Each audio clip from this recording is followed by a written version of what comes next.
right now, while we're speaking, the U.S. Senate is trying to negotiate a new budget deal, and they're, of course, failing. But in the current form, the budget would call for the elimination of all funding for the 988 Suicide and Crisis Lifeline, which provides emergency crisis support to LGBTQ plus youth.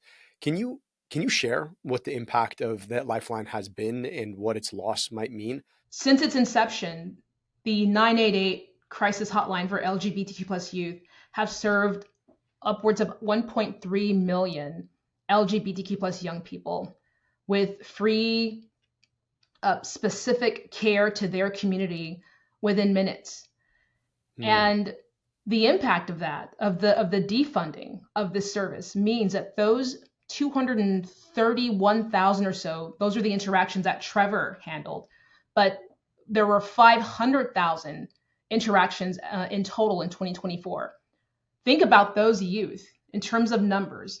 And if this is defunded, where will they go? Who will they call? Think about 988 is the nation's crisis hotline. And when you hit press 3, it connects, it's for LGBTQ plus youth only. It connects LGBTQ plus youth to a qualified, competent counselor, a counselor that is trained specifically for LGBTQ plus youth competency.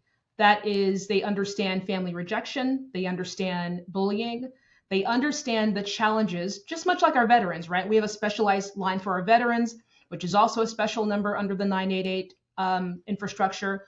And we have a special line for LGBTQ plus youth. And this was an evidence-based, data-backed decision as well as it being bipartisan. And now to remove that is going to be a tragic and significant loss for LGBTQ plus youth across the country who depend on that number year over year and have been. That is a critical lifeline for them. And the other thing that strikes me is that this does not appear to be a cost-cutting measure because the 988 funding as a whole is remaining the same. The difference is that the funding that funds the LGBTQ plus youth crisis hotline press 3 option, that is what's being defunded.